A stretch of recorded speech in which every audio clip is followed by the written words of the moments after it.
morning. Joyeux Noël. Happy holidays. This has always been my favorite time of year.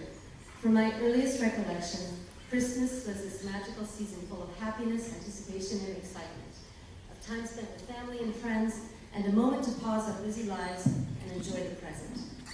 Whether I spent it in France, in Italy, or in California, this season reminds me of the joy of giving and the incredible blessings we have year-round. This year is no exception, and my heart is full of joy with the many blessings I have during this time with family and friends. In preparation for this reflection, I came across a writing by Father Thomas Stegman regarding the third Sunday of Advent, Gaudete Sunday. Gaudete comes from the Latin word rejoice, and this is exactly what we are called to do at this time of year.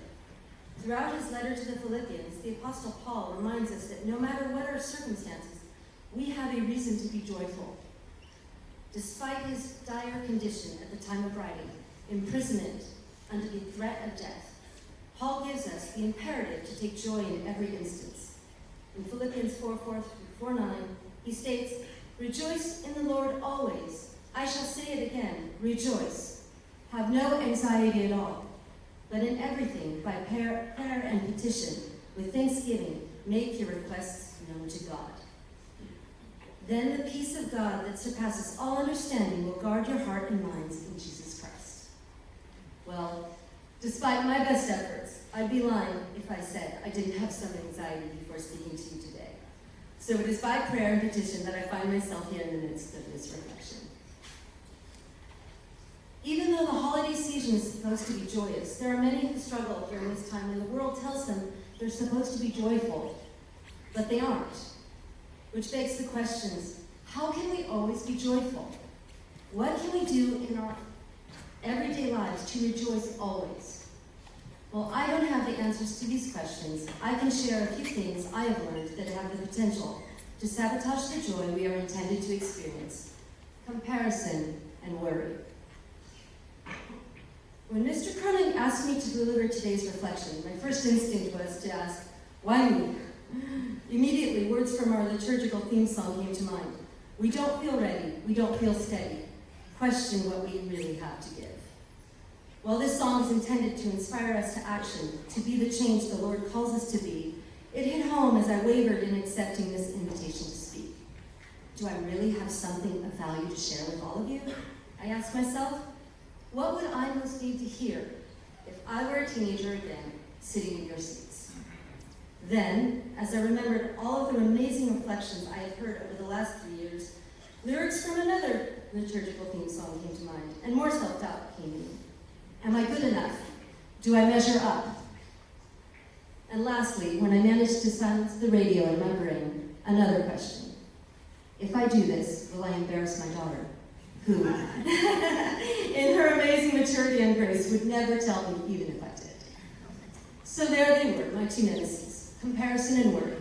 My first thoughts and questions when I was asked to do this were based in comparison and worry. A quote I heard on the radio a while ago has been haunting me for the last few months. Comparison is the thief of joy. Take a moment and let those words sink in. Comparison is the thief of joy. As you know, comparison has its roots in the Bible, where story after story, generation after generation, we see the catastrophic consequences of comparison and jealousy. We compare everything all the time, most often without even realizing it. But can you identify those comparisons that are stealing your joy? I can't remember a time when comparison was not a part of my life. You see, I'm the fifth and the last child in my family and a fraternal twin. From the moment I was born, comparisons were made. She's brunette, he's blonde. She has brown eyes, he has blue eyes. In fact, although we were twins, we were polar opposites. I was the dark one, he was the light one. I was smaller, he was bigger, and so on. While these comparisons are normal, innocent, and often just part of small talk, as we grew, they became more frequent, more discriminating, and sometimes just plain offensive. My parents were amazing at valuing each of us for our differences and individual strengths, protecting us from comparisons. And we always knew we were loved and special. However, society was not as understanding, and often these innocent yet thoughtless comments would remind us of how we were lesser than the other in some way. And not only were people comparing us to each other, they were comparing us to our older siblings who had attended our schools before us. My older brother, the pro baseball player.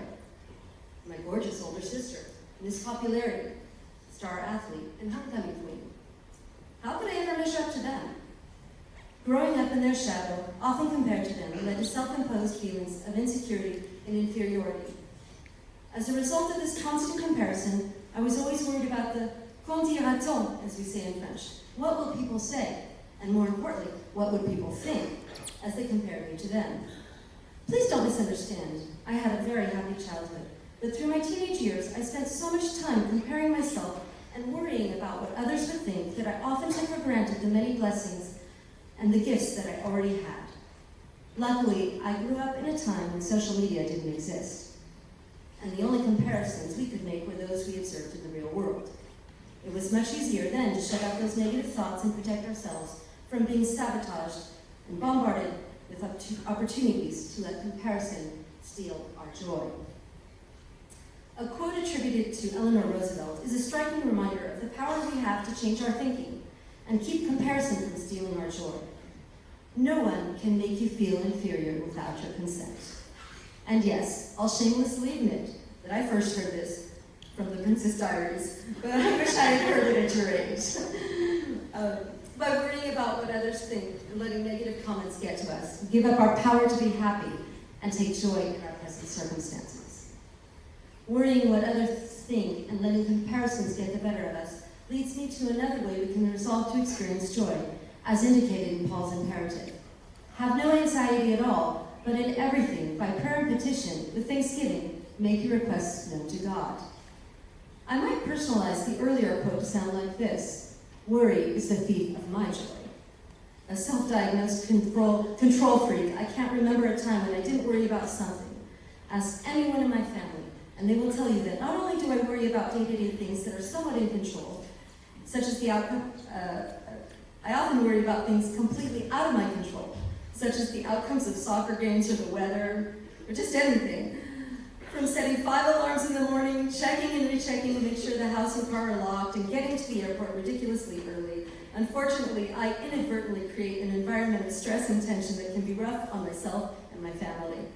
There are even times when I'm perfectly happy, and I'll find a way to worry. I'll find something to worry about. It's just this skill I have, finding a way to sabotage my happiness by finding something to worry about. At your age, my worries were a bit different, but equally valid. I worried about friends, popularity, grades, college, the future. And most of all, I worried about making mistakes and what people would think of me if I did. So much so that I spent the first 4 months of my year abroad in France minimizing my speaking opportunities for fear of making mistakes. I got by using the least amount of French possible, I didn't take any risks, and I hid behind my worry of what others would think. After realizing that my year was quickly passing by and that my language skills were not really improving, I made a New Year's resolution to take risks, make mistakes, and speak as much French as possible. Little by little, I learned to laugh at my mistakes, go out on a limb, and enjoy the remaining time I had. It was a period of tremendous growth, which led me to the fluency I so desired, and also gave me the language skills I needed to communicate with my future husband, whom I would meet the following year on a train in Paris, and who spoke about as much English as I spoke Italian at the time. French was our only common language. 30 years later, I am so grateful for the choice I made to leave fear and worry in the rearview mirror and take the risks that have allowed me to enjoy the life I have today, an amazing family, and a wonderful profession that are sources of joy on a daily basis. While I'm still a work in progress in all ways, learning strategies that have helped me focus on living in the moment, managing worries, and not letting comparison get the better of me have helped me let go and let God do His will. By remembering the irrationality of trying to control the uncontrollable and focusing on the power of prayer, I have greatly reduced my worries and learned to live and enjoy the present.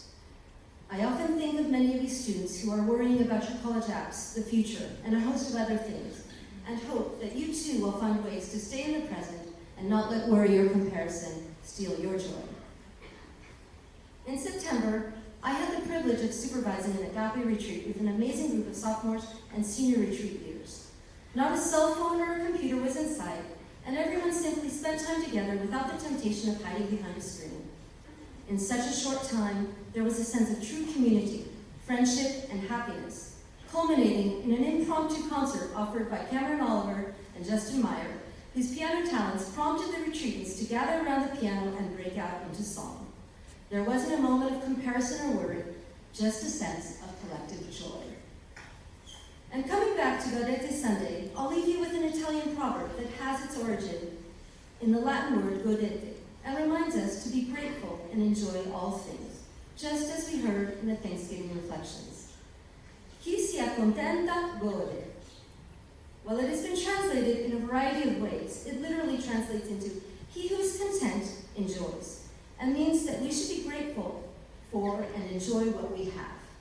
Yes, to borrow from the beautiful reflection given last week by Jordan, it is enough. Thank you all for your time, and happy holidays to you all.